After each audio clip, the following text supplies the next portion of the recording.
Seja bem-vindo a mais uma análise jornalística do Arquivo Mundial. Imagine uma noite gelada no mar do Japão, em fevereiro de 2019. 8 homens da elite das Forças Especiais Americanas, a SEAL Team 6, a mesma unidade que eliminou Osama Bin Laden, emergem das águas escuras da costa norte-coreana. Sua missão? Plantar um dispositivo eletrônico para espionar as comunicações do ditador Kim Jong-un. A operação tinha um objetivo claro: dar a Donald Trump, então presidente dos Estados Unidos, uma vantagem estratégica nas negociações nucleares que estavam em curso. Era um jogo arriscado, aprovado pessoalmente pelo próprio Trump, que via nisso a chance de humilhar Kim Jong-un e garantir manchetes favoráveis. Mas o que aconteceu naquela noite foi um desastre. Erros operacionais, mortes de civis inocentes e um encobrimento desesperado. O episódio, mantido em segredo por anos, expôs ao mundo uma verdade incômoda. Quando se trata de manter sua hegemonia, os Estados Unidos não hesitam em ultrapassar qualquer limite ético ou legal.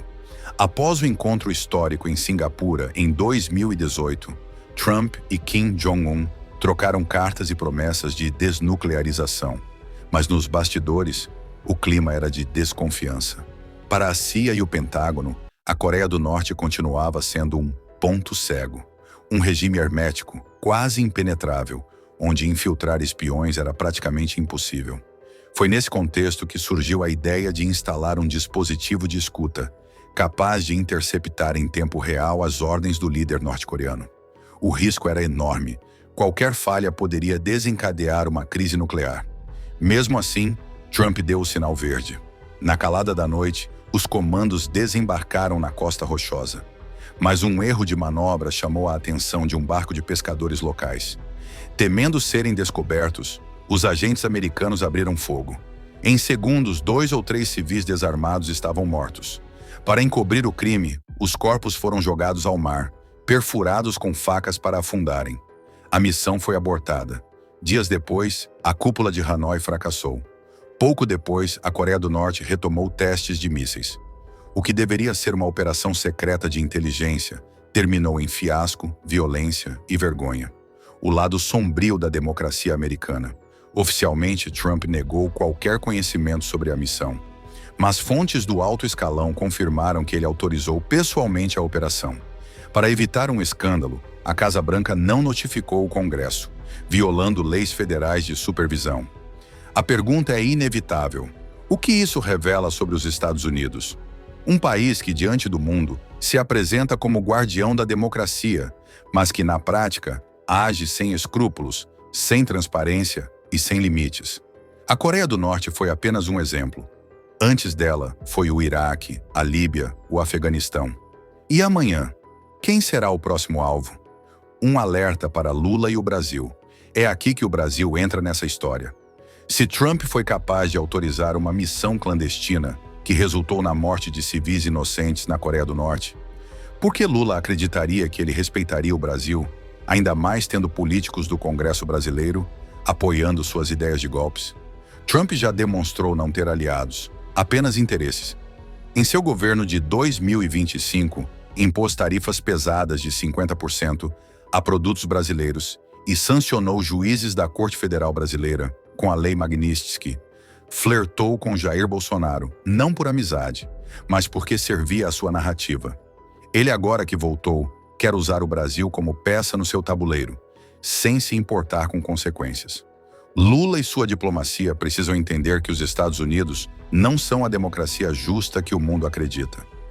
Por trás do discurso oficial, há um império que age na base da pressão, da intimidação e, se necessário, da violência.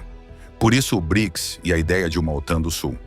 É diante desse cenário que o BRICS ganha relevância histórica. Agora com África do Sul, Arábia Saudita, Brasil, China, Egito, Emirados Árabes Unidos, Etiópia, Índia, Indonésia, Irã e Rússia. O bloco deixou de ser apenas econômico e passou a ser estratégico. E quem mais tem pressionado por isso é Vladimir Putin. Depois de décadas enfrentando a OTAN e sendo alvo de sanções, o líder russo defende a criação de uma OTAN do Sul, Uma aliança defensiva, formada por países do sul global, capaz de equilibrar a balança diante das intimidações da Aliança Atlântica. A lógica é simples. Se a OTAN faz o que quer, invadindo países e impondo vontade sob o pretexto de proteger a democracia, o Sul precisa de uma estrutura própria para não continuar refém. Exemplo da Coreia do Norte como pretexto. Os Estados Unidos justificam a expansão de suas bases militares na Ásia, usando a Coreia do Norte como espantalho. Cada míssil lançado por Pyongyang serve de desculpa para novas tropas, novos radares, novos porta-aviões. Mas a verdade é que o alvo real é a China e, em última instância, qualquer país que ouse contestar a hegemonia americana. Para o Brasil, essa lição é clara. Hoje o pretexto é a Coreia do Norte e, mais recente, os cartéis da Venezuela. Amanhã pode ser a Amazônia, grupos terroristas no Brasil, como ele insinuou recentemente. O discurso da proteção ambiental já vem sendo usado como justificativa para ingerências externas. Sem uma aliança como a proposta por Putin e que já está em pauta no BRICS, o Brasil corre o risco de se tornar o próximo alvo da narrativa de Washington. Neutralidade não é mais uma opção. Durante décadas, o Brasil apostou na neutralidade. Mas em um mundo cada vez mais polarizado, a neutralidade é um luxo inexistente. A guerra econômica, tecnológica e narrativa obriga todos a escolherem lados. Lula deseja diálogo com todos, mas a realidade é dura. Aproximar-se demais dos Estados Unidos significa abrir mão de autonomia. Apostar apenas em China e Rússia significa enfrentar represálias. Mas recusar a construção de uma aliança defensiva no BRICS seria perder a chance histórica de garantir soberania. O julgamento de Bolsonaro no Brasil e os processos contra Trump nos Estados Unidos não são apenas episódios domésticos.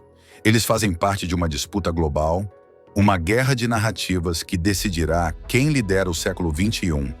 Trump e Bolsonaro são símbolos de uma política sem escrúpulos, que manipula massas e mina instituições. Trump não hesita em usar Bolsonaro como peça de propaganda contra Lula para tentar enfraquecer a imagem do Brasil no cenário internacional. Por isso, Lula precisa não só defender a democracia internamente, mas também garantir alianças externas que protejam o país de pressões e chantagens. A operação fracassada na Coreia do Norte é mais do que uma história de bastidores militares. É um retrato de como os Estados Unidos realmente operam. É um aviso para Lula, para o Brasil e para todo o Sul global. Confiar na boa-fé de Washington é um erro que pode custar caro. É por isso que o BRICS, sob iniciativas de Putin e Jinping, fala em uma OTAN do Sul. Não por ambição, mas por necessidade. O mundo não suporta mais viver sob a intimidação de uma aliança que se autoproclama defensiva, mas que age como instrumento de dominação. O Brasil tem uma escolha a fazer. Ou permanece vulnerável, acreditando na neutralidade e na retórica americana, ou assume o protagonismo e ajuda a construir um novo equilíbrio global. O tempo da inocência acabou, a neutralidade morreu, e o futuro está sendo decidido agora, diante dos nossos olhos. Gostou dessa análise? Curta, compartilhe e se inscreva no Arquivo Mundial. Aqui contamos as histórias que a grande mídia não revela, mas que definem o destino do planeta.